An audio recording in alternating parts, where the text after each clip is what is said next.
भवन्तु सुखिनः सर्वे सन्तु निरामयाः सर्वे भद्राणि पश्यन्तु मा कश्चित् दुःखभाग् भवेत्।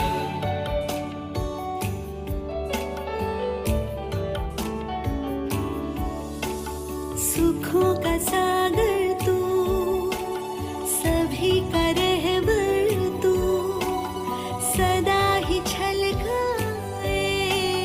दया की गागर तू।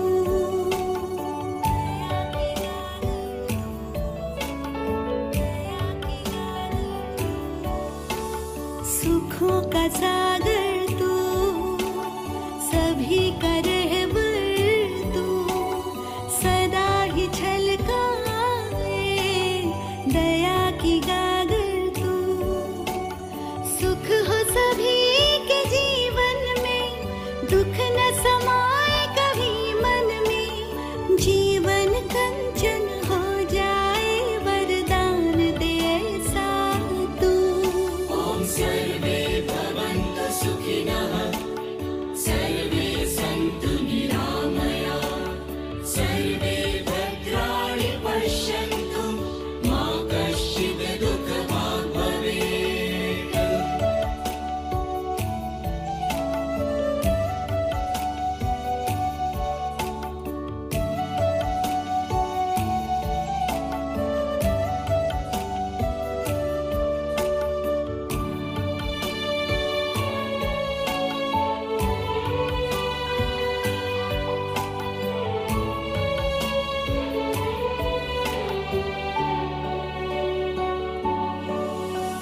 सारी दुनिया ढूंढे तुझको, हे प्रभु तू मेरे साथ है। तेरी राह का राही मेरा मन, हाथों में तेरा हाथ है। सारी दुनिया ढूंढे तुझको, हे प्रभु तू मेरे साथ है। तेरी राह का राही मेरा मन, हाथों में तेरा हाथ है। सब पे प्यार लुटाए तो, फूल खुशी के खिलाए तो। तेरी याद में डूबे हुए हम, प्रेम सरोवर तू। ॐ सर्वे भवन्तु सुखिनः सर्वे सन्तु निरामयाः सर्वे भद्राणि पश्यन्तु मा कश्चित् दुःखभाग् भवेत्।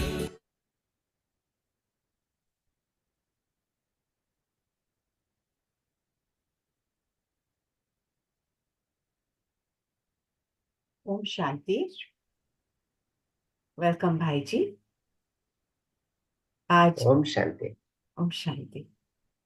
सारंगी भाई जी, आपका हार्दिक स्वागत है। आज MBBS सीरीज का सेकंड सेशन है। फर्स्ट सेशन में how to take care of the body while enlightening the self, ये हमने कवर किया है। और आज का टॉपिक है exchange of signals and instructions between the body and the self. तो ओवर टू यू भाई जी, you may take over. Thank you so much. ओम शांति। ओम शांति। सभी को स्वागत है आज का सत्र में। थैंक यू बहन जी for giving a wonderful introduction. तो पिछले सत्र में हम लोगों ने जो बात किया था, that is about the relationship between the self and the body, यानी शरीर और स्वयं के बीच में। स्वयं मतलब यहाँ पर हम जीवन सत्ता को कह रहे हैं, यानी चैतन्य शक्ति को कह रहे हैं, जिसको हम आमतौर पर आत्मा भी कहते हैं, देह भी कहते हैं, स्पिरिट भी कहते हैं। तो इससे संबंधित कुछ चर्चाएं हमने पिछले सत्र में किया था 2 दिन पहले, और वो पहला सत्र था। उसमें अक्सर करके हमने ये डिस्टिंग्विश किया, डिफरेंशिएट किया कि शरीर की विशेषताएं क्या है और स्वयं की विशेषताएं क्या है। और शरीर को चलाने वाली मैं जो चैतन्य शक्ति हो, मेरे अंदर में चेतना होने के कारण मैं सही और गलत को निर्णय करने की काबिलियत रखता हूँ। और शरीर जड़ वस्तुओं से बना होने के कारण उसको संचालन करने की मार्गदर्शन भी मेरी जिम्मेदारी है। मेरी मतलब चेतना की जिम्मेदारी है। तो जैसे टॉपिक है एमबीबीएस इन 6 आवर्स, तो एमबीबीएस यहाँ पर हम कहते हैं कि maintaining the body and brightening the self. ये दोनों की आवश्यकताएं भिन्न भिन्न है और दोनों के बारे में ध्यान देना, दोनों की आवश्यकताओं को पुष्ट करना, ये भी हमारी जिम्मेदारी है। तो आज हम लोग थोड़ा अटेंशन देंगे, एक्सप्लोर करेंगे कि जिस शरीर को हम एक साधन या रथ के रूप में इस्तेमाल करते हैं, उस शरीर को हम किस तरह से पोषण दे पाए, सदुपयोग कर पाए और उसका सुरक्षा का भी सुनिश्चित कर पाए। फिर आगे की जो 2 सत्र रहेगा उसमें फिर हम लोग बात करेंगे कि शरीर और स्वयं के बीच में संकेतों का आदान प्रदान कैसा होता है, और संकेत प्राप्त होने पर आत्मा से जो कमांड मिलती है, आत्मा उसको डिकोड करती है, पढ़ती है, समझती है, उसको इंटरप्रेट करती है। इंटरप्रिटेशन होने के बाद उसकी एक अभिव्यक्ति को एक्सप्रेस करने के लिए फिर से शरीर को एक उपकरण या माध्यम के रूप में इस्तेमाल करती है। उसको फिर हम आने वाले सत्रों में समय क्रम में करते रहेंगे। तो ये चारों सत्र में हम मिला जुला कर शरीर और स्वयं, ये दोनों की होलिस्टिक हेल्थ यानी समग्र स्वास्थ्य का विचार विमर्श करेंगे। तो मैं स्क्रीन शेयर स्टार्ट करता हूँ। जस्ट 10-15 सेकंड में आपसे लेता हूँ, फिर हम बात करेंगे।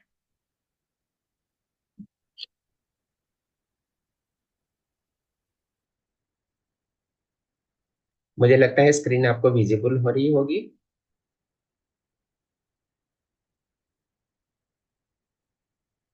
जी इज द दिख रहा स्क्रीन है भाई जी। हाँ, we can दिख see, but रहा है? you need thank to you, make it full thank you screen. Very जी।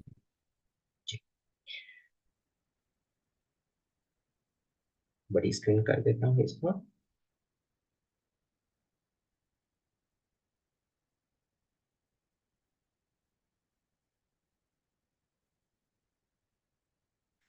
तो एमबीबीएस यानी maintain the body and brighten the cell. और पिछले सत्र में हमने इस तरह से एक स्क्रीन देखी थी, एक विजुअल हमने देखा था कि शरीर जड़ पदार्थों से बनी हुई एक वास्तविकता है, और इस वास्तविकता को चलाने वाली दूसरी एक वास्तविकता है जिसको हम रिय कहते हैं या स्पिरिट कहते हैं या आत्मा कहते हैं। इस तरह से ये हमारी जो 4 सत्र की शेड्यूल बनी है। थोड़ी सी इंटरनेट स्लो है यहाँ।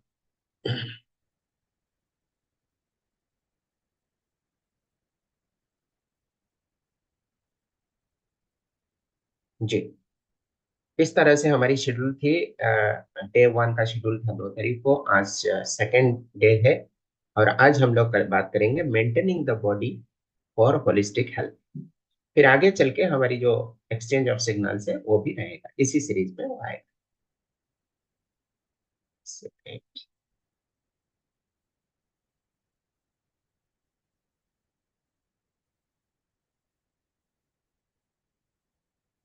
जी, सत्र 3 रहेगा फिर 18 तारीख को, और सत्र 4 जो रहेगा आखिरी सत्र रहेगा 25 तारीख को। और इंडियन स्टैंडर्ड टाइम के हिसाब से ये सुबह 6 से 7, 7:30 तक रहेगा। अब हम लोग जो बात किए थे पिछले सत्र में वो है शरीर जड़ वस्तु है, और ये डोमेन ऑफ मटेरियल यानी जड़ सत्ता है।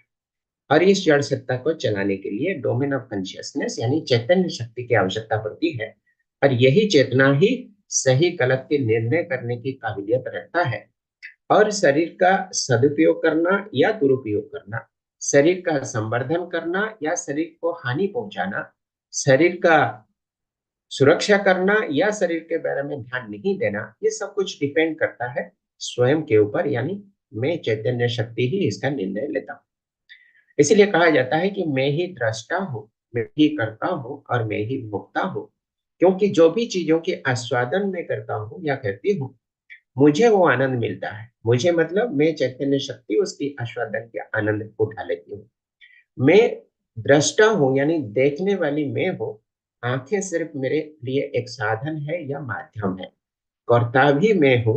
हाथ पैर या शरीर के अंगों के माध्यम से भले मैं कर्म करता हूँ, लेकिन कर्म करने के निर्णय, कर्म करने की तरीका, ये सब कुछ मैं ही तय करता हूँ। इसीलिए मुझे कर्ता, दृष्टा और भोक्ता के रूप में लोग जानते हैं। आज हम बात करते हैं होलिस्टिक हेल्थ की शुरुआत करते हैं। और हेल्थ की जब बात करते हैं तो इसमें दो तरह की बातें हमारे मन में आती है। पहले तो स्थूल शरीर का स्वास्थ्य के बारे में बात करेंगे, फिर हम स्वयं के स्वास्थ्य के बारे में भी बात करेंगे। अब आप लोग सोचते होंगे कि शरीर जैसे स्वस्थ और अस्वस्थ हो सकता है, क्या इसी तरह से आत्मा भी स्वस्थ और अस्वस्थ हो सकता है? ये एक बहुत बड़ा प्रश्न है। इसको हम समय क्रम में एक्सप्लोर करेंगे। अभी इसको खुला रखते हैं। आप लोग इसके बारे में थोड़ा सा सेल्फ एक्सप्लोरेशन कीजिएगा। अपने ब्रेन के अंदर में इसको थोड़ा एनालिसिस करने की कोशिश कीजिएगा कि आत्मा भी क्या हेल्दी एंड अनहेल्दी हो सकती है। अगर हो सकती है तो उसकी क्या पहचान होगी कि ये हेल्दी सोल है या अनहेल्दी सोल। लेकिन आज की जो डिस्कशन होगी इसमें हम लोग बात करते हैं मुख्यतः शरीर के ऊपर। शरीर का स्वास्थ्य की जब बात करते हैं तो इसमें दो तरह की बातें हमारी नजर में आती है। एक है कि हम किसी कारण से बीमार पड़ गए, बीमारी से मुक्त होने के लिए हम दवा खाए, उपचार कराए और ठीक हो गए।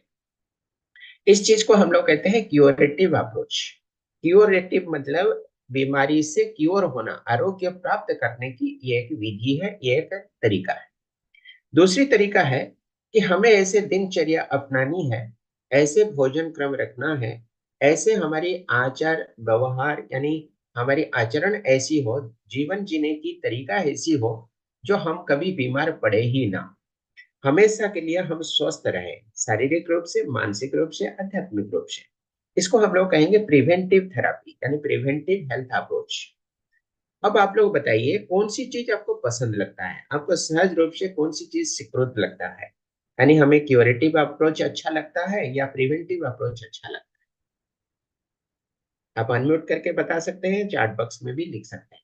सी प्रिवेंटिव। प्रिवेंटिव।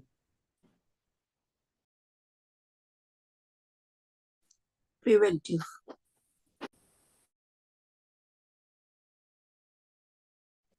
प्रिवेंटिव। भाई जी म्यूट है।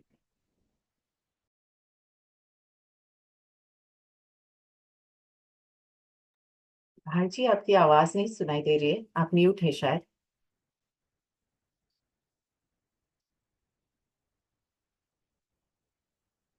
भाई जी आपकी आवाज नहीं सुनाई दे रही है।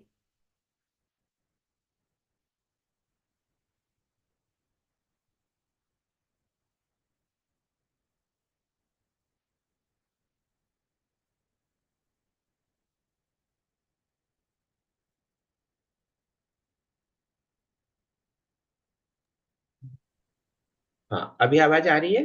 जी। जी, ठीक। तो इससे पता चला कि हम कभी कोई बीमार पड़ना तो नहीं चाहते हैं, लेकिन किसी कारण से अगर हम बीमार पड़ जाते हैं तो उसके लिए उपचार करने के लिए मजबूर होते हैं। अब हम एक छोटा सा डेमोन्स्ट्रेशन देखेंगे यहाँ पर। आप यहाँ स्क्रीन पे एक विजुअल देखें और बताएं कि कौन सी चीज सही है। यहाँ पर यहाँ देखिए, ऊपर में आपको एक फ्रेश एप्पल दिख रहा है और नीचे में एक सड़ा हुआ एप्पल दिख रहा है।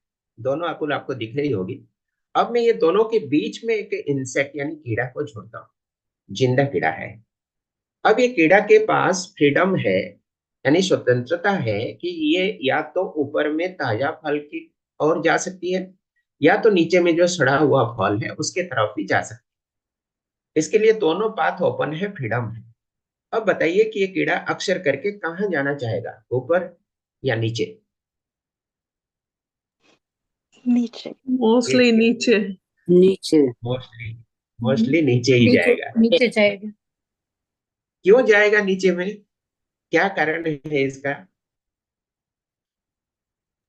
सड़ा हुआ फल है। स्मेल। सड़ा हुआ स्मेल। जी, सड़ा हुआ फल कीड़े को पसंद है। पसंद है का मतलब है कि उसके लिए इजी जीवन जीने के इजी एक्सेस है। To enter. जी जी, इजी एक्सेसिबल है। अब मनुष्य के लिए अगर ये दोनों ओपन ऑप्शन रखा जाए तो मनुष्य क्या करेगा, फ्रेश फल के और अटेंशन लेगा और उसको खाने की इच्छा कर सकता है। लेकिन कीड़ा के लिए सड़ा हुआ फल ही अच्छा रहेगा, उसको प्रिफरेबल है। क्योंकि एक तो सड़ा हुआ फल के जो परिवेश है, उसके अंदर की जो वातावरण है, कीड़ा वहां प्रवेश करना आसान है, उसको अपनी भोजन के रूप में पचाना आसान है, और उस परिवेश में, उस वातावरण में खुद जिंदा रहने के लिए, जी के रहने के लिए, अपना वंश को विस्तार करने के लिए, उसके लिए कंडूसिव एनवायरनमेंट यानी अनुकूल परिवेश उसको प्राप्त होगा। इसी के कारण कीड़ा by default, by natural instinct, वो सड़ा हुआ फल के पास ही जाता है। ये एक बहुत छोटी सी डेमोन्स्ट्रेशन है। अब इसी तरह से आप कल्पना करें कि मानव का जो शरीर है वो भी एक फल की तरह वातावरण अंदर में रखता है। अगर ऊपर का फ्रेश फ्रूट के बारे में हम सोचें तो हमारा शरीर जब शुद्ध रहता है, परिष्कार रहता है, स्वच्छ रहता है, साफ सुथरा रहता है, उस समय बाहर की किसी भी तरह की इन्फेक्शियस बैक्टीरिया, वायरस या जर्म्स, माइक्रो ऑर्गेनिजम्स हमारे शरीर के अंदर में प्रवेश नहीं कर पाते हैं। अगर करते हैं तो फिर वो सरवाइव नहीं कर पाते। शरीर की जो रोग प्रतिरोध की मैकेनिज्म है वो उनको पल भर में नष्ट करके मार देती है। अगर शरीर के अंदर में गंदगी फैली हुई है, नीचे वाला सड़ा हुआ एप्पल की तरह शरीर के अंदर में अगर गंदगी फैली हुई है, और क्या क्या गंदगी कहाँ से आती है उसके बारे में भी हम लोग बात करें। अगर शरीर के अंदर में गंदगियां फैली हुई है जो कि कीड़ों के लिए अनुकूल परिवेश प्रदान कर सकती है, उस जगह पर उस समय बाहर की जो रोग करने वाली शक्तियां हैं, रोग करने वाली जीवाणु है, भूताणु है, वो शरीर के अंदर में प्रवेश कर सकते हैं, और प्रवेश करके फिर अपना वंश विस्तार कर सकते हैं, और तरह तरह की रोगों का, बीमारियों का कारण बन सकते हैं। ये एक छोटी सी सिद्धांत है, लेकिन बहुत ही पावरफुल सिद्धांत है, जो कि हमें रोग, बीमारी ग्रस्त कराने में या तो बीमार मुक्त रहने में मदद करता है। अब आइए देखते हैं कि शरीर के अंदर में किस तरह से हमारी क्रियाएं चलती रहती है। इसको हम लोग बोलते हैं बायोलॉजिकल प्रोसेस यानी जैविक क्रिया। इसको हम लोग मेटाबॉलिज्म भी कहते हैं। शरीर के अंदर में जितने सारे अंग है, इंटरनल ऑर्गन्स है, चाहे वो लंग्स है, किडनी है, लीवर है, ड्यूडेनम है, इंटेस्टाइन यानी अंत नाड़ियां है, नर्वस सिस्टम है, स्नायु संस्थान, पाचन संस्थान है, रिप्रोडक्टिव यानी प्रजनन संस्थान है, मस्कुलर सिस्टम यानी मांसपेशियों का भी संस्थान है। इस तरह से तरह तरह की संस्थान है, बायोलॉजिकल सिस्टम्स है, जो कि रात दिन निरंतर चलती रहती है, without any stop, without any rest. उदाहरण के लिए आप सोच सकते हैं, जैसे आप भोजन करते हैं, भोजन तो आपने मुख में रखा, चबाए, उसके बाद उसको निगल लिया यानी पेट के अंदर चला गया, लेकिन कभी आपने पेट को कमांड नहीं दिया, इंस्ट्रक्शन नहीं दिया कि इसको पचाओ या मत पचाओ। अगर आप ऐसे इंस्ट्रक्शन देंगे भी तो उसका कोई मीनिंग नहीं है, क्योंकि शरीर के अंदर में इतनी स्वयं चालित व्यवस्था है, ये ऑटो पायलट मोड में, ऑटोमेटिक सिस्टम के अनुसार कुछ भी भोजन, खाद्य पदार्थ स्टोमक में पहुंचता है तो इमीडिएटली उसका पाचन करने की क्रिया शुरू करा देती है। ये प्राकृतिक नियम है। प्राकृतिक नियमों के आधारित ये शरीर स्वयं संचालित यानी auto regulated and auto activated है। इसी तरह से शरीर के अंदर में श्वसन भी चलता है यानी रेस्पिरेशन प्रोसेस। इसी तरह से शरीर के अंदर में रक्त संचालन की प्रक्रिया यानी ब्लड सर्कुलेशन प्रोसेस। इसी तरह से शरीर के अंदर में एक्सक्रीशन प्रोसेस यानी मल मूत्र विसर्जन की प्रक्रिया। ये सारी प्रक्रियाएं चलती रहती है, जिसके ऊपर हमारी किसी भी तरह का नियंत्रण नहीं है। हम उसको ना रोक सकते हैं, ना ही उसको त्वरित ढंग से चला सकते हैं। जैसे हम अगर स्टोमक को कहेंगे कि जो भोजन गया उसको जल्दी से पचाओ, वो जल्दी से नहीं पचा सकता। उसकी जो तरीका है, जो स्पीड में वो पचाने की है, वो पचाएगा। अगर हम कहेंगे कि मत पचाओ, रुक जाओ, वो नहीं रुकेगी। अगर हम कहेंगे कि पचाओ, हमारे कहने पे पचाओ, हमारे कहने पे मत पचाओ, वो भी मीनिंगलेस इंस्ट्रक्शन होगा। इसका मतलब एक ऐसी मैकेनिज्म शरीर के अंदर में ऑलरेडी एग्जिस्टिंग है, जो कि स्वयं ही अपनी एक्टिविटी करती रहती है, जो कि बायोलॉजिकल एक्टिविटीज है। इसके अलावा और एक मैकेनिज्म है जो कि हम स्वयं तय करते हैं, यानी आत्मा स्वयं तय करती है कि मैं भोजन करूं या ना करूं, करूं तो क्या करूं, शरीर का हित के लिए भोजन करूं या शरीर को नुकसान पहुंचाने के लिए भोजन करूं। ये सारी चीजों की निर्णय शरीर के साथ में जो काम करने वाली चैतन्य शक्ति है, शरीर और चेतना, ये दोनों की जो सह अस्तित्व है, इसके अंदर में चेतना ही इन सारी चीजों को तय करती है कि कब भोजन करूं, कैसे भोजन करूं, क्यों भोजन करूं, और भोजन के उपरांत शरीर का उपयोग भी मैं कैसे करूं, यानी शरीर का सदुपयोग या दुरुपयोग करूं, ये सारी चीजों की निर्णय चेतना के अंदर होती है। अब प्रश्न उठता है कि शरीर के अंदर में गंदगियां कहाँ से आती है। पहले हमने देखा कि सड़ा हुआ एप्पल है जिसके अंदर में तरह तरह की माइक्रो ऑर्गेनिजम्स प्रवेश कर सकते हैं और उसके अंदर में वंश विस्तार करते हैं। शरीर के अंदर में गंदगियां उसी तरह से बनता है। ये एक नेचुरल लॉ है, प्राकृतिक नियम है। हम शरीर के अंदर गंदगियां डालते नहीं है। हम तो अच्छा भोजन करते हैं, ताजा फल खाते हैं, दूध पीते हैं, फलों का रस पीते हैं, पानी पीते हैं, इतनी अच्छी अच्छी चीजें हैं, फिल्टर्ड वाटर पीते हैं, आरओ वाटर पीते हैं, इतने शुद्ध स्वच्छ साफ सुथरे वाली चीजें भोजन या पानीय के रूप में हम लेते हैं। बाहर से सूरज की रोशनी मिलती है, वो भी शुद्ध रोशनी है। वातावरण से हम ऑक्सीजन लेते हैं, वो भी शरीर के लिए एक इनपुट के रूप में जाती है। लेकिन गंदगियां तो हम कभी लेते नहीं है, जानबूझ के गंदगियां हम शरीर में डालते नहीं है। इतने सारे अच्छे प्रयास के बावजूद शरीर के अंदर में गंदगियां आती क्यों, कहां से? इसका उत्तर बहुत ही सरल है। जैसा आप यहाँ छवि में देखते हैं कि डाइजेशन प्रोसेस है, पाचन क्रिया चलती है तो भोजन पचता है। भोजन पचने के उपरांत हमें दो चीजें मुख्य रूप से प्राप्त होती है। एक होती है शरीर के अंदर में ऊर्जा का निर्माण होती है, जो कि हमें कार्य करने के लिए ताकत प्रदान करती है, यानी फिजिकल वर्क, शारीरिक कार्य करने के लिए। दूसरी चीज यह है कि शरीर का संवर्धन पोषण करने के लिए भी भोजन की आवश्यकता होती है। अब ये दोनों आवश्यकताओं को पूर्ति तो कर लेता है भोजन, लेकिन उतने में सीमित नहीं रहता। ये इसके साथ साथ पचने की प्रक्रिया के साथ साथ कुछ वेस्ट प्रोडक्ट भी शरीर के अंदर में बनाता है, जिसको हम मल कहते हैं या विजातीय पदार्थ भी कहते हैं, यानी वेस्ट मैटर, टॉक्सिक मैटर भी उसको कहते हैं, सड़ा हुआ विजातीय द्रव्य। अब ये चीजें शरीर के अंदर में बनना अनिवार्य है, हम उसको रोक नहीं सकते। पेट के अंदर में मल बनना, पेशाब बनना, चमड़ी के माध्यम से पसीना निकलना, आंखों से गंदगियां निकलना, नाक से श्लेष्मा निकलना, रोज हम दांत ब्रश करते हैं, जो पीले रंग की परत बढ़ जाती है, वो भी एक गंदगियों की परत है। जीभ में भी एक पीला परत बढ़ जाती है, उसको हम रोज सवेरे ब्रश करते समय जीभ साफ करते हैं। कान के अंदर में भी गंदगियां बनती है। ये इतने सारी चीजें जो मैं उदाहरण के रूप में बताया, ये सारी चीजें हमारे शरीर में बायोलॉजिकल प्रोसेस के तहत अपने आप बन जाता है।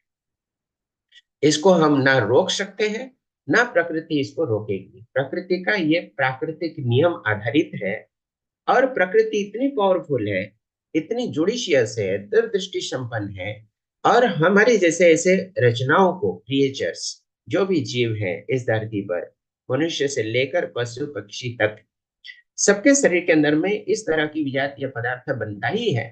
लेकिन प्रकृति उन विजातीय पदार्थों को त्वरित ढंग से, सक्रिय भाव से, हर पल हर घड़ी शरीर से निष्कासन भी करवा देती है। निष्कासन करवाने के लिए बहुत अच्छा प्रबंध भी बना रखा है, जिसको हम लोग बोलते हैं एक्सक्रीटोरी ऑर्गन्स। शरीर की संरचना भी उसी विधि से बनी है, और शरीर के अंदर से इन सारी विजातीय पदार्थों को निष्कासन करवाने के लिए प्रकृति ने बहुत अच्छी प्रबंध कर रखी है। इस प्रक्रिया को हम कहते हैं एलिमिनेशन एंड डिटॉक्सिफिकेशन प्रोसेस, यानी शरीर को शुद्धिकरण की ओर लेना और शरीर के अंदर में गंदगियों को, यानी टॉक्सिक पदार्थ को, विजातीय पदार्थों को निष्कासन करवाना। कैसे करते हैं? जो हम रोज की दिनचर्या में नेचुरल तरीके से करते रहते हैं। जैसे हम रोज ब्रश करते हैं, रोज हम टॉयलेट जाते हैं, रोज हम पेशाब करते हैं, रोज स्नान करते हैं, शरीर की चमड़ी की साफ सफाई के लिए करते हैं। इतनी सारी चीजें हमारी बचपन से एक नेचुरल आदत के रूप में पड़ी हुई है।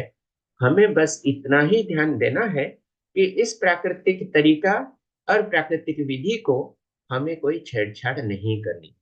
अगर हम छेड़छाड़ नहीं करते हैं तो प्रकृति स्वतः ही हमारे शरीर को शुद्धिकरण की ओर लेके चलेगी, और शरीर हमेशा स्वस्थ रहेगा, साफ सुथरा रहेगा। अंदर की वातावरण रोग उत्पन्न करने वाली जीवाणु के लिए उपयुक्त नहीं होगा, यानी अनुकूल नहीं होगा। हम सदा निरोग रह सकते हैं। इतनी छोटी सी बात है, लेकिन बहुत बड़ी सिद्धांत है। अगर इसके ऊपर कोई किसी को डाउट हो, कोई प्रश्न पूछना हो तो पूछ सकते हैं। हम 1-1.5 मिनट के लिए थोड़ी सी चर्चा करेंगे। अगर किसी के मन में कोई शंका हो तो पूछ सकते हैं, फिर आगे बढ़ेंगे। अभी तक जितनी चर्चाएं हुई है समझ में आ रही है क्या? ये क्लियर है, साफ है, जी। दिमाग दिमाग में बैठता है? हाँ जी। ओके, बढ़िया। चलिए आगे बढ़ते हैं। अब ये सिद्धांत को जब हम समझ के जीवन जीने की कोशिश करते हैं तो फिर हमें लगता है कि हम बीमार पड़ के रोग मुक्त हो, उससे तो बेहतर है कि हम बीमार पड़े ही ना, यानी सदा निरोग रहे। तो आज की जो सिस्टम है, मॉडर्न लाइफ, मॉडर्न सिविलाइजेशन में, उसको हम लोग कहते हैं इलनेस अप्रोच, यानी बीमार पड़ना फिर दवा पानी करके ठीक हो जाना। इसको कहा जाता है इलनेस अप्रोच, असुस्थता से स्वस्थता की ओर जाना। लेकिन हमारी सिद्धांत उससे एक कदम आगे पे है, और शायद इसको भी आप लोग पसंद करेंगे, इसी को फॉलो करना चाहेंगे। वो क्या है? Wellness approach. नीचे में दिख रहा है इलनेस अप्रोच, ऊपर में है वेलनेस अप्रोच। अब ये वेलनेस अप्रोच का मतलब हम सदा वेलबींग के साथ जीवन जी सके, कभी बीमार ना पड़े, कभी हमें पीड़ा, दर्द, दुख, कष्ट ना हो, कम से कम शारीरिक रूप से। अगर इस तरह की जिंदगी हमें मिल जाती है तो ये हमारे लिए एक बहुत बड़ा वरदान हो सकती है। कहावत भी है कि जिंदगी का पहला सुख निरोग काया है। प्राचीन ग्रंथों को अगर आप देखेंगे, शास्त्रों को पढ़ेंगे, तो उसमें वर्णन है कि स्वस्थ और निरोग जीवन के लिए हमें तीन मुख्य चीज चाहिए, जिसको हम लोग कहते हैं three major pillars of holistic health. एक है आहार, दूसरा है विहार, तीसरा है निद्रा। इसके ऊपर हम लोग थोड़ा थोड़ा चर्चा करेंगे, क्योंकि आहार एक बहुत विस्तृत विषय है। उसके ऊपर अगर इंडिपेंडेंटली बात करेंगे तो कम से कम 2 सत्र ऐसे लगेंगे, 1.5 घंटे की, सिर्फ आहार के ऊपर चर्चा करने के लिए।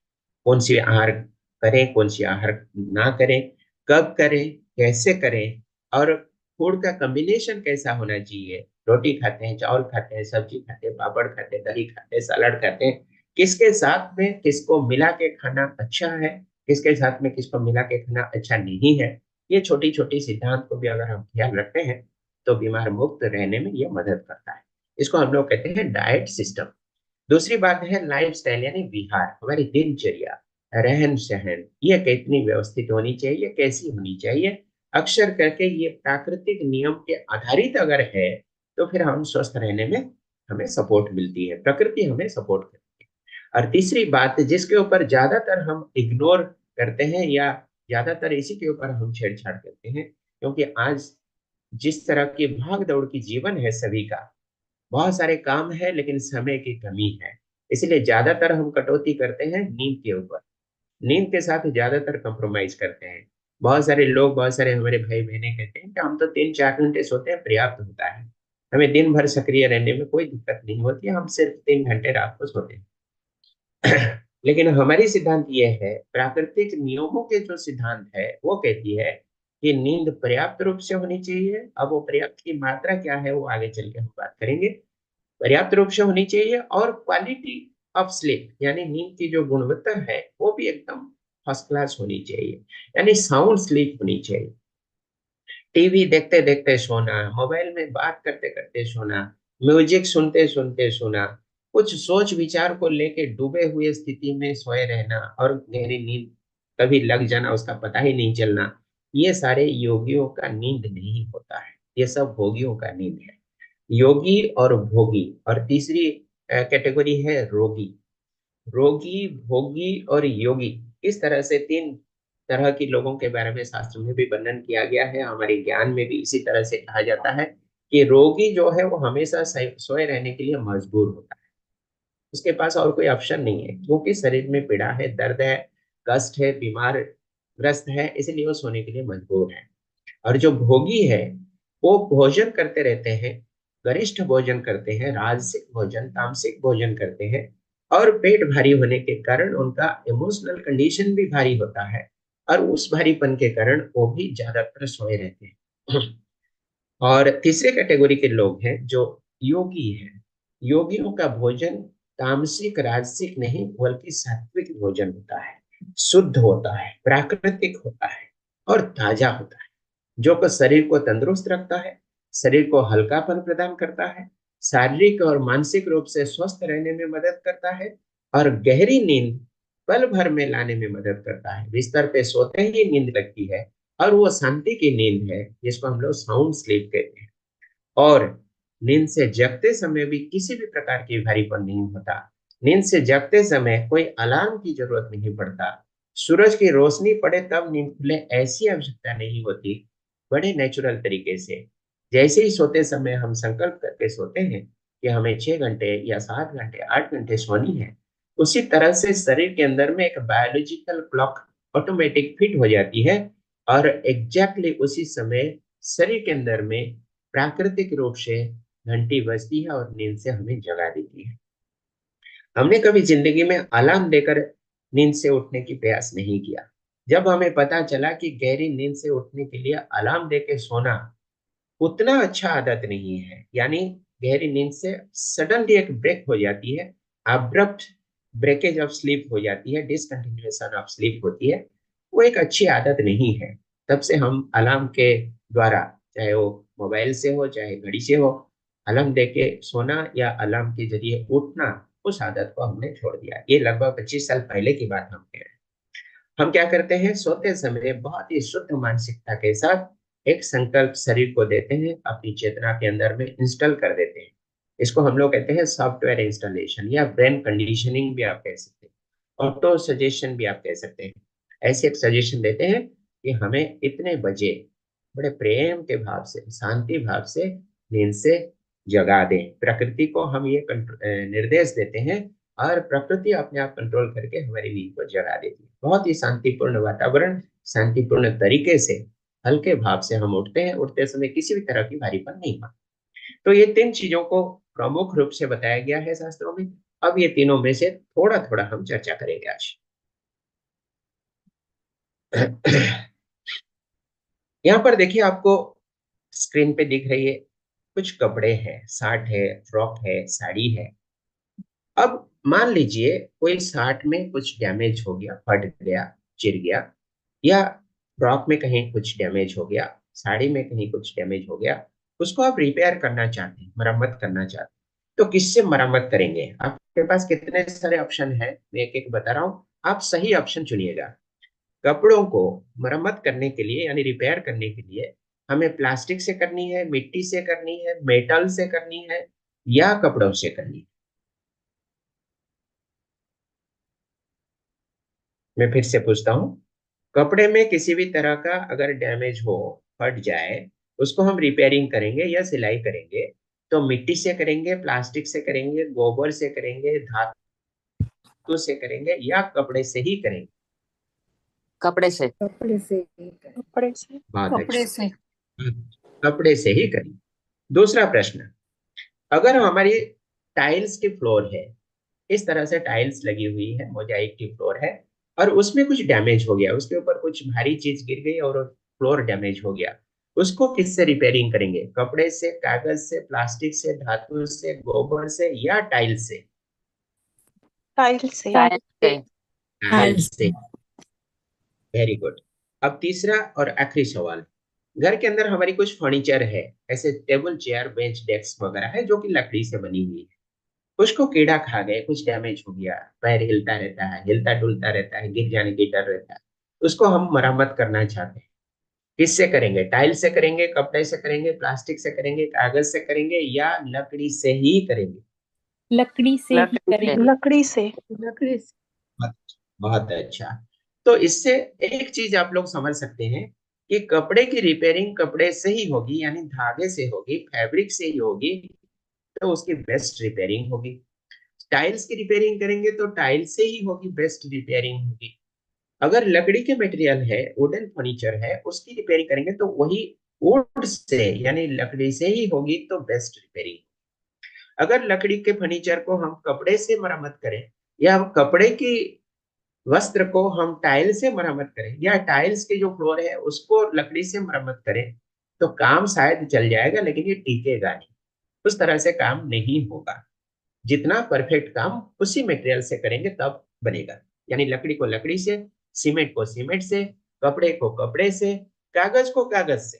इसी तरह से जो मटेरियल से जो बनी है उसी मटेरियल से उसको रिपेयरिंग करेंगे तो वो बेस्ट रिपेयरिंग कहलाती है। अब ये है एक छोटी सी स्टोरी या सिद्धांत के रूप में आप लीजिए। अब हम कनेक्ट करते हैं हमारे स्वास्थ्य के साथ। हमारे शरीर किससे बनी है? 5 प्राकृतिक पदार्थों को लेकर शरीर बनी है, जिसको हम कहते हैं 5 महाभूत, पंच तत्वों का शरीर है। ये भी हमारे प्राचीन ग्रंथों में वर्णन है, आयुर्वेदिक साइंस में भी यही कही जाती है कि शरीर पंच महाभूत को लेकर बना है। कौन सी भूत है, कोई बता सकता है? पंच तत्व थ्योरी जिसको कहते हैं। शरीर की बनावट किससे है? पृथ्वी, किसी को पता? वाटर, हाँ, वायु, जल, वाटर। पृथ्वी, अग्नि। जल, अग्नि, वायु, आकाश। बहुत अच्छा। पृथ्वी, जल, अग्नि, वायु, आकाश। यहाँ पर वही लिखा गया है। यह है वायु तत्व, धरती यानी मिट्टी तत्व, तीसरा है जल तत्व, चौथा है अग्नि तत्व और पांचवा है आकाश तत्व। बस इतनी सी बात है।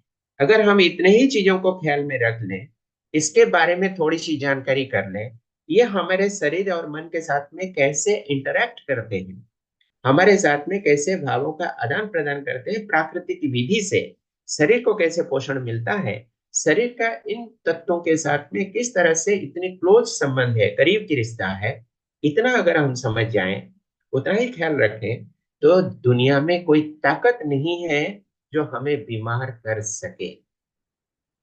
मैं रिपीट करता हूं, शरीर की बनावट, शरीर की संरचना इतनी जबरदस्त तरीके से किया गया है, ये प्राकृतिक विधि से इसके अंदर में इतनी सारे पोटेंशियल भर के रखा गया है कि इसको बीमार करने के लिए हम स्वयं पुरुषार्थ करते हैं, तभी बीमार पड़ते हैं। दूसरे शब्दों में कहें कि हम बीमार पड़ने में स्वावलंबी है, तब हम बीमार पड़ते हैं।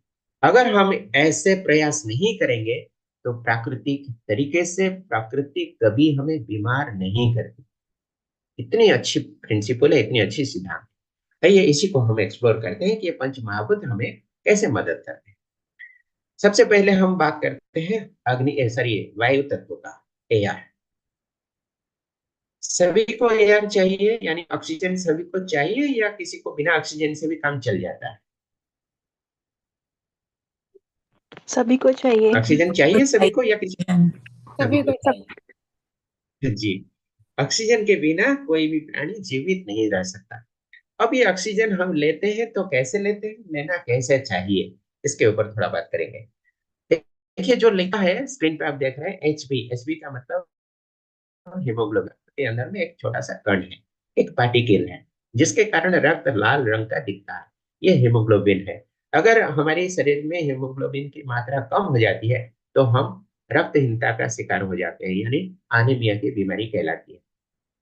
जब हम सांस लेते हैं, यानी ऑक्सीजन हमारे नाक के माध्यम से शरीर के अंदर जाता है, यह हमारे ब्लड स्ट्रीम के साथ में घुलता मिलता जाता है और नए प्रकार का एक यौगिक पदार्थ उत्पन्न करता है, जिसका नाम है ऑक्सी हीमोग्लोबिन। जितनी पर्याप्त मात्रा में हम ऑक्सीजन शरीर के अंदर लेंगे, उतने अच्छी मात्रा में ऑक्सी हीमोग्लोबिन बनेगी। ऑक्सी हीमोग्लोबिन का मुख्य काम है शरीर के अंदर में रोग प्रतिरोध की क्षमता को बढ़ाना, शरीर के अंदर में नई कोशिकाओं का निर्माण करना। कोशिका मतलब जो सेल्स होती है, इसको प्राण कोशिका भी कहा जाता है। तो निरंतर शरीर के अंदर में इस तरह की क्रियाएं चलती है, जिसके तहत कुछ कोशिकाएं नष्ट हो जाते हैं, कुछ कोशिकाएं बीमार पड़ जाते हैं और कुछ नए कोशिकाओं का निर्माण की जरूरत पड़ती है। ये सारे कार्यों को त्वरित ढंग से करने के लिए, आवश्यकता अनुसार पुष्ट करने के लिए ऑक्सी हीमोग्लोबिन की जरूरत है। अब सवाल उठता है कि जब हम सांस लेते हैं तो वो सांस की गुणवत्ता कैसी है? अब आप लोग सोचते होंगे कि सांस की भी कोई गुणवत्ता होती है क्या? Yes, the quality of breathing and the quality of air, दोनों इंपॉर्टेंट है। अगर शुद्ध वातावरण में हम जीवन जीते हैं, शुद्ध हवा हमें मिलती है, तब तो बहुत अच्छी बात है। लेकिन शुद्ध वातावरण में रहते हुए भी अगर हमारी सांस लेने की विधि सही नहीं है, जिसको हम लोग कहते हैं खंडित सांस, यानी ब्रोकन ब्रीथ, इसका मतलब क्या है? हम कैजुअल रूप से, बहुत ही हल्के रूप से, बिना ध्यान दिए सांस लेते रहते हैं, और वो सांस में जितनी ऑक्सीजन जाती है वो शरीर के हर जगह पर कम से कम फेफड़े के आखिरी छोर तक पहुंचना आवश्यक है, जो कि नहीं पहुंच पाता। क्यों नहीं पहुंच पाता? क्योंकि हमारी सांस अक्सर करके खंडित सांस होती है, रुकी हुई सांस होती है, या छोटी छोटी सांसें होती है। हम अंदर हवा लेते हैं, फिर वो शरीर को पर्याप्त रूप से पोषण देने की पहले ही हम उसको एक्सेल कर लेते हैं, यानी छोड़ देते हैं। फेफड़े के अंदर में जब ऑक्सीजन जाती है तो फेफड़े में जो आखिरी छोर है, लास्ट पॉइंट है, टर्मिनल है, वहां तक हर एक ऑक्सीजन के कण को पहुंचने की आवश्यकता होती है, जो कि प्रैक्टिकल में नहीं हो पाता। करना क्या है? करना सिर्फ इतना है, चलते फिरते बैठते खाते पीते पढ़ते कर्म योगी बनते हुए सिर्फ अटेंशन देना है कि हमारी सांस गहरी सांस हो, जो कि हम प्राणायाम के माध्यम से करते रहते हैं। सुबह शाम अगर हम योग प्राणायाम वगैरह करते हैं, उस समय जैसे लंबी सांस लेते हैं, गहरी सांस लेते हैं, उस तरह की सांस निरंतर हमारी चलती रहनी चाहिए। इससे और क्या फायदा होगा? शरीर के अंदर में फूड के साथ जब ऑक्सीजन मिलता है तो वो कुछ हमारे लिए एनर्जी बनाती है कार्यक्षम रहने के लिए। उसके अलावा कुछ H2O यानी जल बनता है, मॉइस्चर शरीर को प्रदान करता है। फिर कुछ कार्बन डाइऑक्साइड बनता है, जो कि शरीर के अंदर से बाहर निकल जाती है एक्सलेशन में। कुछ कुछ फिर उष्मता पैदा होती है, यानी हीट पैदा होती है, जो कि हमारे शरीर के तापमान को 98.4 डिग्री फ़ारेनहाइट मेंटेन करने में मदद करती है। ये सारी चीजों के लिए हमें पर्याप्त रूप से ऑक्सीजन चाहिए। तीसरा पॉइंट में आप देखें, it stimulates the abdominal muscles, diaphragm, lungs and 7 यौगिक चक्र। 7 ऐसा यौगिक चक्र है जिसको हम लोग कहते हैं मूलाधार, स्वादिष्टान, मणिपुर, अनाहत, विशुद्ध, आज्ञा और सहस्रार चक्र। ऐसे 7 चक्र है जो कि हमारे योग लिटरेचर में वर्णन किया गया है। अब आप लोग इसको लेके कंफ्यूज नहीं होना कि ये चक्र है कहाँ पर, ये इसको देख सकते हैं क्या, कुछ ऐसे कंफ्यूज होने की जरूरत है। मॉडर्न मेडिकल साइंस यही 7 चक्र को दूसरे शब्दों में कहा कि ये 7 एंडोक्राइन ग्लैंड्स है, अंतस्रावी ग्रंथियां। यहाँ पर ये चक्रों का नाम लिखा हुआ है। आप लोगों ने बचपन में अगर कुछ योगा का किताब पढ़े होंगे तो उसमें भी आपको देखने मिला होगा। मूलाधार चक्र, स्वादिष्ठान चक्र, मणिपुर चक्र, अनाहत चक्र, विशुद्ध चक्र, आज्ञा चक्र और सहस्रार चक्र। अब यही 7 चक्र मॉडर्न मेडिकल साइंस में एंडोक्राइन ग्लैंड्स के रूप में वर्णित किया गया है। नीचे से अगर आप पढ़ेंगे तो islets of Langerhans, testis and ovary, thymus gland, suprarenal और adrenal gland, parathyroid gland, thyroid gland, pituitary gland. Pituitary gland हमारे मस्तिष्क का मेन कंट्रोलर का काम करता है, चीफ कंट्रोलर का काम करता है। तो इस तरह से ये 7 अंतस्रावी ग्रंथियां जो कि शरीर के अंदर में सारे प्रकार की हार्मोनल बैलेंस को मेंटेन करते हैं, यानी संतुलन बनाए रखने में मदद करते हैं। ये सारी क्रियाओं के पीछे जो जड़ है, सबसे बड़ा सहायक है, वो है पर्याप्त मात्रा में ऑक्सीजन को इनहेल करना। तो हमें प्रैक्टिकली क्या करना पड़ेगा? सिर्फ गहरी सांस, लंबी सांस लेते रहना।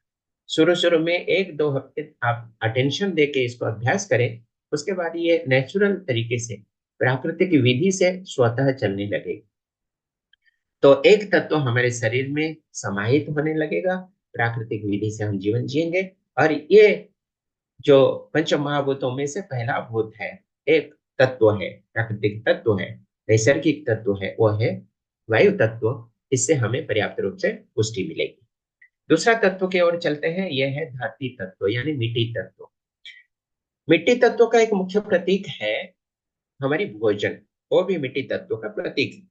भोजन के बारे में अलग से कभी डिटेल चर्चा करेंगे, लेकिन अभी के लिए इतना हम समझ लें कि मिट्टी के साथ में हमारी बहुत करीबी रिश्ता है, इसलिए मिट्टी को हम माता कहते हैं, धरती माता भी कहते हैं। हर व्यक्ति के कई माताएं होते हैं, हमारी तो 5 माताएं। एक माता होती है जो हमारी जन्मदात्री माता है। दूसरी माँ हम गुरु माँ को भी माता कहते हैं, गुरु माता। तीसरी माँ हम गाय को भी कहते हैं, गौ माता। ये भी हमारी कुछ कम्युनिटी यानी संप्रदाय के लोगों के लिए माता माता की मान्यता लेती है। चौथी माँ कौन सी है? धरती माता। और 5वीं माँ हम कभी कभी गंगा मैया को भी माता कहते हैं। इस तरह से देखें तो बहुत सारी माताएं मिलेंगी, लेकिन एक माँ है जो सबको बिगाड़ती है। कौन सी माँ है पता है? तो कई उदाहरण आपको बताया कि धरती माता, गंगा माता, कयाई माता और जन्म देने वाली माता, और एक माँ है। वो माँ है, नाम से माँ है, लेकिन बिगाड़ने वाली माँ। पता है किसी को?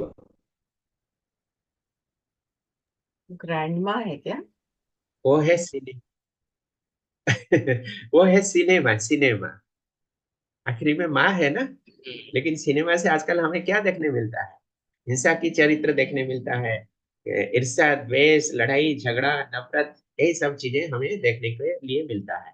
हम तो कहते हैं कि ये मनोरंजन का साधन है, लेकिन मनोरंजन कितना होता है और मन के अंदर, शरीर के अंदर हमारी इमोशनल कंडीशन कैसे कंडीशनिंग होता है उससे, सकारात्मक या नकारात्मक, ये आप लोग सभी समझ सकते हैं। तो कहने का मतलब यह है कि धरती माता के साथ में हमारी करीबी रिश्ता बने। धरती के अंदर में एक हीलिंग पावर यानी आरोग्यकारी शक्ति होती है। जब हम खाली पैर से जमीन के ऊपर चलते हैं तो मिट्टी का ये आरोग्यकारी शक्ति हमें पर्याप्त रूप से प्राप्त होती है। शरीर के अंदर में संचरण होती है, हमारी रोग प्रतिरोध का क्षमता को बढ़ाता है। तो करें तो क्या करें? प्रैक्टिकल टिप्स क्या है? सवेरे और शाम को कम से कम सूरज उगने का पहले और सूरज डूबने के बाद, यानी सनराइज और सनसेट के समय अक्सर करें। उस समय बाहर के वातावरण शुद्ध रहता है, कोमल रहता है और सूरज की रोशनी भी शरीर के लिए फायदेमंद होता है।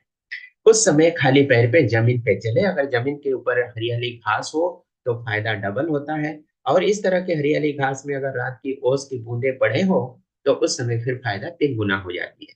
इस तरह से 30-40 मिनट अगर हम खाली पैर में चलते हैं तो प्रकृति का यह दूसरा तत्व यानी मिट्टी तत्व भी हमारे शरीर में कार्य करने के लिए पर्याप्त मौका प्राप्त करता है।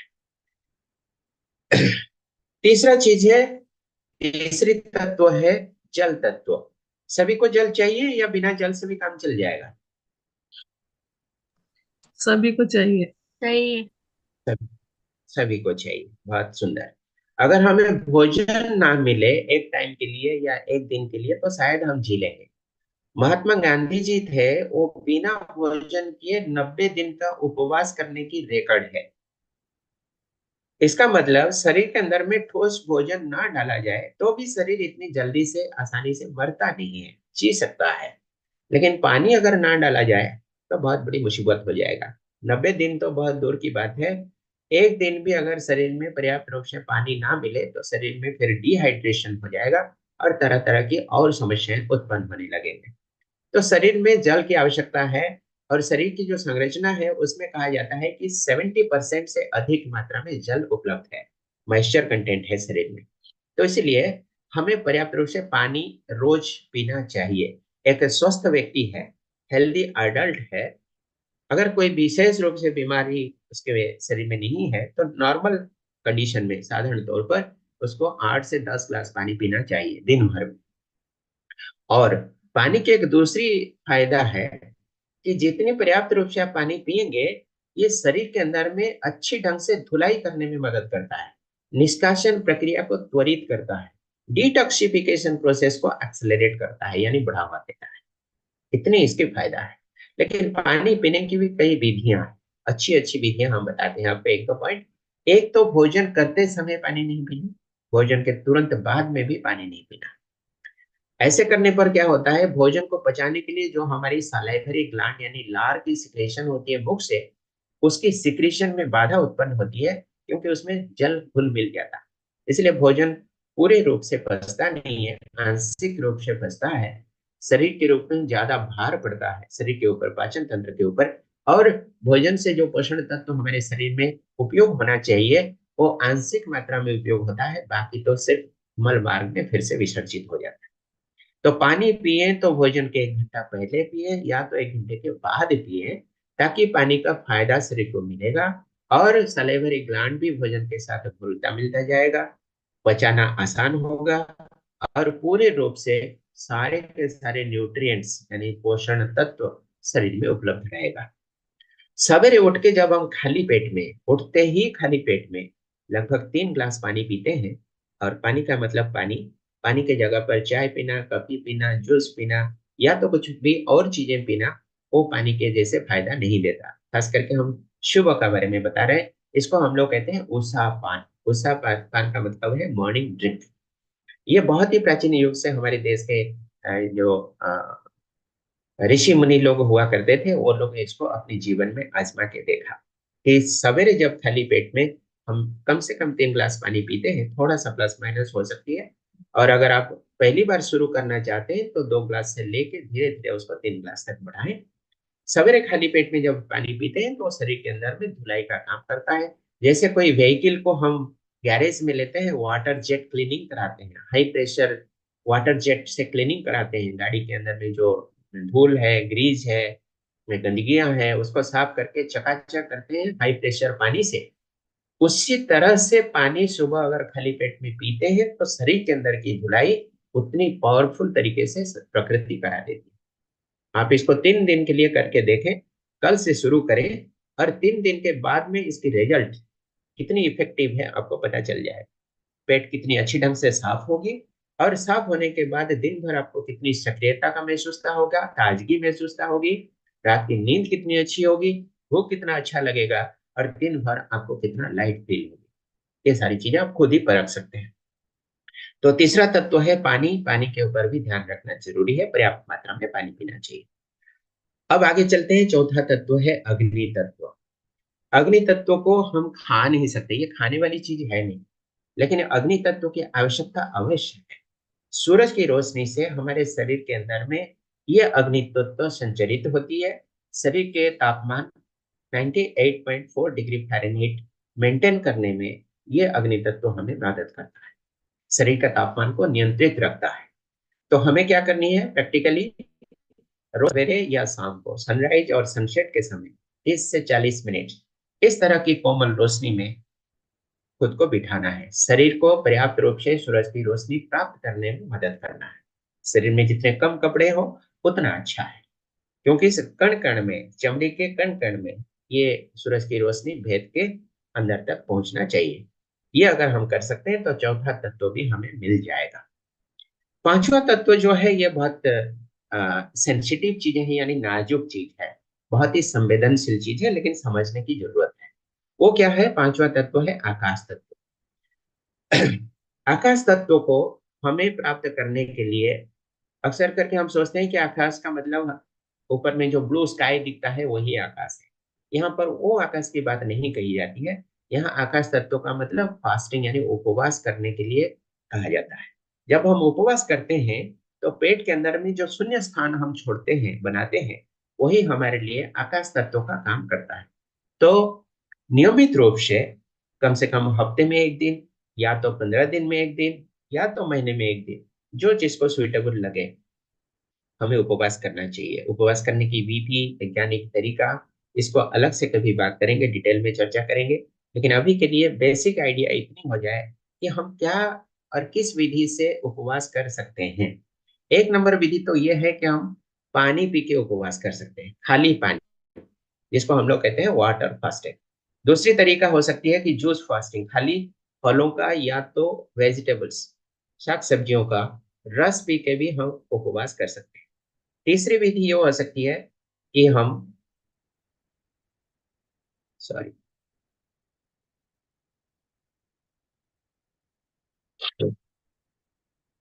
खाली स्प्राउट्स खा के भी उपवास कर सकते हैं, खाली फल खा के उपवास कर सकते हैं, कच्चा भोजन करके उपवास कर सकते हैं। इतनी सारी ऑप्शंस हमारे साथ में उपलब्ध है।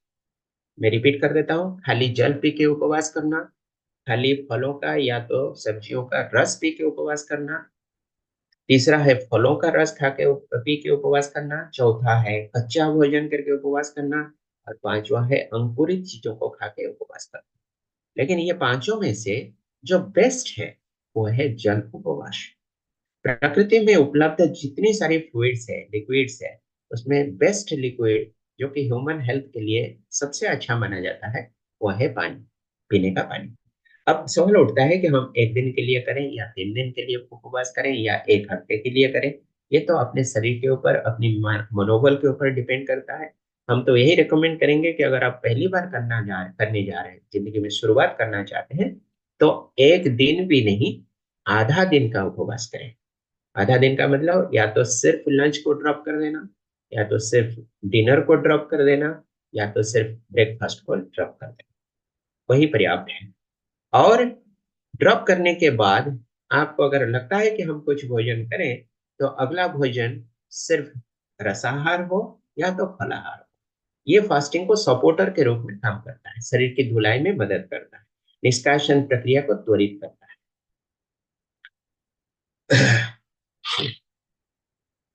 अब आइए अगला फेज में देखते हैं कि हमें स्वस्थ रहने के लिए 3 चीजों से परहेज करने की आवश्यकता है।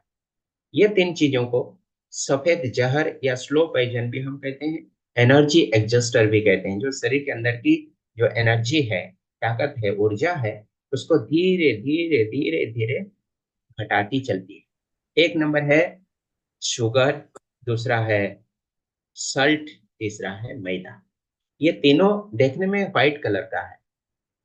चीनी या शक्कर जिसको कहते हैं, इसका केमिकल फॉर्मूला है C12H22O11, यानी कार्बन, हाइड्रोजन और ऑक्सीजन का ये कंपाउंड है। वैज्ञानिकों का कहना है कि ये पदार्थ का कोई फूड वैल्यू नहीं है, शरीर के लिए उपयोगी नहीं है, कोई पोषण इससे नहीं मिलता, बल्कि ये शरीर के अंदर जाते ही शरीर के अंदर में भार उत्पन्न करता है, बर्डन क्रिएट करता है। इसको पचाने के लिए एक्स्ट्रा कैल्शियम की जरूरत पड़ता है, जो कि शरीर के अंदर में उपलब्ध नहीं हो पाने से ये हड्डियों से, दांतों से एक्स्ट्रा कैल्शियम को खींचता है पचाने के लिए। ये प्रकृति अपने नियम के अनुसार शरीर से खींच लेती है और इसको पचाने की कोशिश करती है। अब शरीर को कुछ मिलता तो नहीं है, बल्कि शरीर की ऊर्जा को ये खपत करती जाती है। और जैसे ही हड्डियों से ये कैल्शियम खींचती है तो हड्डियां कमजोर होते हैं, कहीं गिर गए, हल्की सी चोट लगी और बोन फ्रैक्चर हो गया, हड्डी टूट गई। उसका मूल कारण है अत्यधिक शक्कर का सेवन करना। उसको बंद करें या तो कम करें। दूसरा है मैदा। मैदा से चिप्स बनती है, समोसे बनते हैं, तरह तरह की स्वादिष्ट व्यंजन बनता है। अब इसके एक विशेष गुण है कि यह शरीर के अंत नाड़ियों में जब प्रवेश करता है, आगे की ओर बढ़ता है, तो ये पूरा का पूरा आगे नहीं बढ़ता, कुछ इसके हिस्से अंत नाड़ियों के अंदरूनी परतों में लगे हुए रह जाती है, क्योंकि ये चिपचिपाहट का गुण वाली चीज है। इसके अंदर में कुछ एडहेसिव प्रॉपर्टी है। अब ये चिपचिपाहट गुण के कारण शरीर के अंत नाड़ियों में जमा होते होते जिंदगी में हम जितनी ज्यादा इस तरह की चीजों की सेवन करेंगे, उतना ही ज्यादा मात्रा में हमारे शरीर के अंत नाड़ियों में इसकी परत बनता जाएगा। बनते बनते कभी अगर परिस्थिति ऐसी है, ऐसी आई जो कि गांठें बनाने के कारण बन सकती है, जिसको मॉडर्न मेडिकल साइंस में कहा जाता है कि शरीर के अंदर में या तो हमारे इंटेस्टाइन में ट्यूमर हो गया, गांठें बन गई, फिर डॉक्टर लोग क्या करते हैं, उसको ऑपरेशन करके सेटिंग करते हैं, क्योर करते हैं। छोटी सी कारण है मैदा और मैदा से बनी हुई पदार्थ सेवन करने, मात्राधिक सेवन करने से इस तरह का परिणाम हो सकता है। ये एक दिन में, एक साल में शायद नहीं होता, लेकिन लंबे समय की सेवन पर ऐसा होता है। तीसरा है सोडियम क्लोराइड यानी NaCl, जिसको हम लोग कहते हैं आर्टिफिशियल सॉल्ट। शरीर के अंदर अंदर में लवण यानी नमक की आवश्यकता तो है ही, अवश्य है, लेकिन उतना नहीं है जितना हम सोचते हैं, जितना हम खाते हैं। शरीर के अंदर में नमक का प्रयोग जितना कम मात्रा में किया जाए उतना अच्छा है, और नमक का जो सोर्स है वो अगर प्राकृतिक विधि से आए तो सबसे अच्छा है। हम जो प्लांट सोर्सेज से भोजन करते हैं, वेजिटेबल्स, प्लांट्स, साग सब्जियां, हरी पत्तेदार सब्जियां, उसमें से भी प्राकृतिक तरीके से सॉल्ट मिलती है, वो भी पर्याप्त है। इसीलिए एक्स्ट्रा सॉल्ट अगर हम खाते हैं तो वो सिर्फ और सिर्फ स्वाद के लिए खाते हैं, बल्कि उससे अलावा और कोई फायदा नहीं। लेकिन बचपन से आदत पड़ी हुई है, हमारी माँ पिताजी ने वैसी खाने सिखाया, तो हम उसको फॉलो करते रहते हैं। तो क्या करें, नमक की मात्रा कम कर दें, शक्कर की मात्रा कम कर दें, और मैदा से बनी हुई चीजों की मात्रा भी कम कर दें। अगर आपने कभी खाया भी है, आगे चल के कभी खाए भी, तो भी ज्यादा कोई टेंशन लेने की बात नहीं है। हम इसको न्यूट्रलाइज करने के लिए, शरीर के अंदर से इसको निष्कासन करवाने के लिए, निष्कासित करवाने के लिए, जी, किसी ने हैंड रेज किया, मैं देख रहा हूँ, प्रश्न पूछ सकते हैं। जी नीरा सिस्टर, आप बोलिए।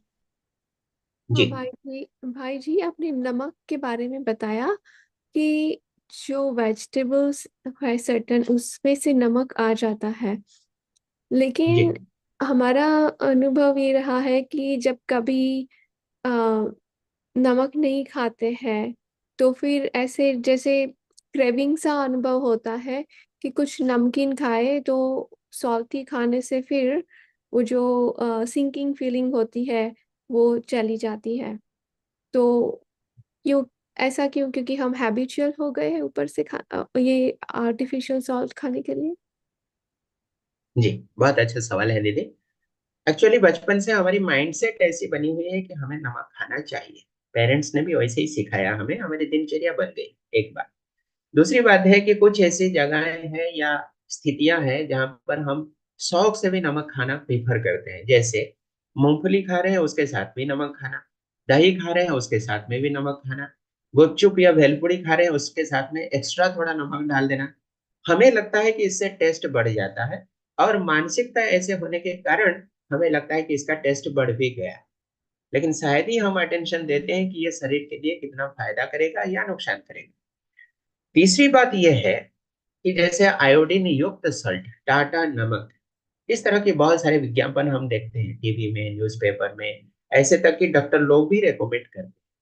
अब यहाँ पर हम एक विशेष सच्चाई आपको कहते हैं कि रिसर्च कहता है कि शरीर के अंदर में जो आयोडीन की जरूरत है उसकी मात्रा है 0.8 milligram per day. 0.8 milligram per day. अगर आपको पता ही नहीं है, आप स्वास्थ्य के बारे में किसी भी तरह का सचेतनता नहीं रखते हैं, पढ़े लिखे नहीं है, संपूर्ण अनपढ़ है, गांव में रहते हैं, कोई आपको गाइड करने वाला नहीं है, नमक के बारे में कोई आइडिया ही नहीं है, और आप नमक खाए भी नहीं, सिर्फ साग सब्जियां आप खाते हैं और वो भी प्योरली वेजिटेरियन फूड खाते हैं, तो भी आपको नमक, आयोडीन युक्त नेचुरल रूप से उपलब्ध नमक 1.2 मिलीग्राम पर डे मिल ही जाती है। जरूरत है 0.8 मिलीग्राम का, और बिना ध्यान दिए प्राकृतिक तरीके से हमें मिलती है 1.2 मिलीग्राम पर डे। इसके अतिरिक्त फिर से हमें आयोडीन युक्त अलग सा आर्टिफिशियल सॉल्ट खाने की कहाँ जरूरत है, ये स्वयं स्वयं को पूछ सकते हैं आप। सच्चाई तो यह है कि आज के दिन में जिस तरह से एडवर्टाइजमेंट होती है और आम जनता के दिनचर्या के अंदर में किसी भी तरह का प्रोडक्ट, चाहे वो टूथब्रश हो, टॉयलेट सोप हो, किसी भी खान पान की चीजें हो, लोग प्रयास करते हैं, जो मैन्युफैक्चरर्स है, सेलर्स है, डिस्ट्रीब्यूटर्स है, उनकी प्रयास यही रहता है कि वो किसी भी तरह से ह्यूमन लाइफस्टाइल के अंदर में इंसर्ट हो जाए और लोग इसको निरंतर यूज करते रहें, ताकि हमारी मार्केटिंग आगे बढ़ता चले। और इसमें कई तरह के एजेंट्स आपस में मिले जुले रहते हैं, जैसे producer, sellers, distributors, even medical professionals also. ये सारी चीजें इतना एक बड़ा विशियस सर्कल है, यानी विष चक्र के अंदर में हम लोग जीवन जीने के लिए मजबूर हो रहे हैं, जहां पर हमें पता ही नहीं रहता है कि राइट क्या है, रॉन्ग क्या है। और बाहर के दबाव से या तो प्री कंडीशनिंग या मान्यताओं के आधार पर हम बहुत कुछ ऐसे गलत सलत चीजें भी अपनाते हुए चलते हैं। तो इसीलिए हम तो यही कहेंगे कि अगर आप बचपन से नमक खाने की आदत पड़ी हुई है आपकी, तो उसको सडनली ड्रॉप ना कर दें, धीरे धीरे उसको कम करते जाएं, तो बॉडी का टॉलरेंस भी बनाए रहेगा। सडनली अगर आप नमक बंद कर देते हैं तो फिर बॉडी को वो टॉलरेट करने में थोड़ी सी दिक्कत हो सकती है। तो इसलिए मात्रा कम करते जाए, लेकिन बहुत ही स्लो एंड स्टेडी तरीके से रिड्यूस करें तो अच्छा रहेगा, और इसका कोई दुष्प्रभाव भी आपको नहीं पड़ेगा। और एक रिसर्च की रिपोर्ट हम आपसे शेयर करना चाहते हैं। हमारी जो हिमालय है माउंटेन, उस माउंटेन के नीचे, at the foot of the mountain, कुछ ऐसे ट्राइबल पीपल के ऊपर रिसर्च किया गया। आदिवासी जनजाति, इस तरह की कुछ कम्युनिटीज है जिनके ऊपर रिसर्च किया गया। रिसर्च करने का पीछे कारण यही था कि उनको कोबरा जैसे इतने जहरीले, नाग सांप जैसे इतने जहरीले सांप अगर कभी दंशन करता है, तो वो लोग मरना तो दूर की बात है, शरीर के अंदर में विष क्रिया भी नहीं होती। तो साइंटिस्ट वालों को यह हैरान कर दिया कि जबकि सबसे पॉइजनस क्रिएचर कोबरा होती है और ऑक्टोपस होता है, ये दोनों का चोट लगने पर या ये दोनों के शरीर से निकला हुआ विष यानी जहर कोई भी जीव के शरीर में प्रवेश करे तो उसका मृत्यु होना अनिवार्य है। ये पहले की मान्यताएं थी, आज भी है। लेकिन वो हिमालय के जो जनजाति है उनके ऊपर रिसर्च किया गया और पता चला कि उनको कोबरा अगर डसता है तो भी उनके शरीर में कोई दुष्प्रभाव नहीं पड़ता, मरना तो दूर की बात है। इसीलिए क्योंकि वो जिंदगी में कभी नमक का सेवन करना नहीं सीखे। They have never used the consumption of salt in their lives, ये पता चला। तो नमक का इतना दुष्प्रभाव है शरीर के ऊपर, लेकिन ये स्लो एनर्जी एडजस्टर यानी हमारी रोग प्रतिरोधक क्षमता को धीमी धीमी तरीके से क्षय करते चलती है, इसलिए हमें पता नहीं चलता। जी, रंजन भैया कुछ हैंड रेज किए हैं, पूछिए। रंजन भैया, एनी क्वेश्चन? और शांति भाई, ये मेरा क्वेश्चन है कि अभी अब सब लोग अभी पिंक सॉल्ट यूज करते हैं, तो वो ठीक है? पिंक जी, सॉल्ट। अगर आप हाँ, कोई भी सॉल्ट आप यूज करते हैं, सेंधा नमक या पिंक सॉल्ट या रॉक सॉल्ट, जो भी आप कहें, सॉल्ट तो सॉल्ट ही है, और उसको मात्राधिक सेवन करना हम रेकमेंड नहीं करते। अगर आपको शौक से टेस्ट के लिए भी खाना हो तो कम इस्तेमाल करें, ठीक है, चाहे वो पिंक सॉल्ट भी हो, कुछ भी हो, ठीक है ना। Thank you. जी, चलिए और थोड़ा आगे बढ़ लेते हैं। ये 3 चीजों को हम अपनी दिनचर्या से थोड़ा दूर रखें तो अच्छा रहेगा।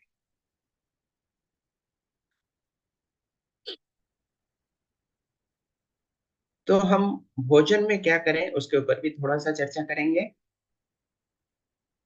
ये देखिए, कुछ ऐसे भोजन है जिसको हम कच्चा खा सकते हैं, और इसको हम अक्सर करके रॉफेज या फाइब्रस फूड में गिनते हैं। जैसे ककड़ी हुआ, जो कुकुम्बर है, ये गाजर है, कोई भी हरी पत्तीदार शाक सब्जियां है, पपीता है, यहाँ देखिए वाटरमेलन है, सॉरी गुआवा है, और यहाँ स्प्राउट्स है। ये सारी चीजों को हम फाइब्रस इंटेक जो शुद्धिकरण की ओर और विजातीय द्रव्यों का निष्कासन की ओर ले चलने में मदद करता है। इसको आप रोज की भोजन में जरूर शामिल करें। ये सभी को नहीं, इनमें से कोई भी एक को शामिल करेंगे तो भी पर्याप्त है। और मात्रा रिकमेंड किया जाता है कि लगभग 500 ग्राम पूरे दिन भर में आप खाते हैं तो भाई जी ठीक है। स्क्रीन नहीं चेंज। स्क्रीन नहीं दिख रही है? स्क्रीन नहीं स्लो, दिख रही है? वो सॉल्ट वाली दिख रही है। अच्छा, प्रीवियस वाला देखना चाहते हैं? नहीं, हमें सॉल्ट वाला ही दिख रहा है, वाटरमेलन वाला नहीं दिख रहा है। अच्छा अच्छा, अभी दिख रहा है क्या? नहीं। नहीं दिखता है। अच्छा, मैं स्टॉप शेयर करके और एक बार स्टार्ट कर लेता हूँ, हो जी जाएगा। नहीं, आपका एक और स्क्रीन था क्या वाटरमेलन का, कि यही आप दिखाना चाह रहे थे भाई जी? ये जो हाँ जी, सॉल्ट। वाटरमेलन ही अभी दिखा रहा था हमें। अच्छा, तो वो नहीं दिख रहा है। हाँ, आ रहा है, थोड़ी देर में आ जाएगा। ना, अभी ठीक है। अभी दिख रहा है क्या? यस। जी दिख रहा है। Okay fine. अब किसी को कोई प्रश्न हो तो पूछ सकते हैं, अभी तक जितनी चर्चाएं हुई है, अगर कुछ पूछना हो तो पूछ सकते हैं। अब यहाँ पर ये स्क्रीन दिख रही है, कुछ ऐसे फल दिखाए जा रहे हैं, रोटी दिख रही है बीच में। नहीं, रोटी, हमें कुकम्बर, कैरेट, पपाया, गुआवा ये सब दिख रहा है। बहन मैं तो कुछ भी नहीं देख रही हूँ, मेरा तो पूरा ब्लैक आ रहा है, क्यों पता नहीं। अच्छा ठीक है, मैं इसको ना दोबारा कर लेता हूँ, स्टार्ट कर लेता हूँ। तब तक आप प्रश्न पूछ लीजिए, मैं दोबारा स्क्रीन शेयर करता हूँ, बंद करके दोबारा स्टार्ट करता हूँ, तब तक प्रश्न हो तो पूछ सकते हैं। भाई जी आपने फास्टिंग के बारे में कहा था, तो किस तरह जी का फास्टिंग शुरू करना चाहिए? वो ठीक जी, तरह समझ में नहीं आया मुझे। हम तो यही रेकमेंड करेंगे कि जब शुरू करेंगे आप फास्टिंग की, मतलब जिंदगी में पहली बार करने जा रहे हैं, तो हाफ डे की फास्टिंग करें या एक मील को ड्रॉप करके फास्टिंग करें। हाफ डे की फास्टिंग में आप 1 या 2 मील ड्रॉप कर सकते हैं। जैसे हम तो हमेशा कहते हैं कि हफ्ते में जिस दिन आपकी छुट्टी रहती है, अगर कोई वर्किंग प्रोफेशनल है, जॉब वगैरह करते हैं, बिजनेस करते हैं, तो हफ्ते में एक दिन तो रेस्ट लेते ही होंगे। अक्सर करके संडे का दिन करें, क्योंकि जब शरीर को हम भोजन से निवृत्त रखते हैं तो उस समय शारीरिक और मानसिक रूप से हमें पर्याप्त रूप से विश्राम लेने की आवश्यकता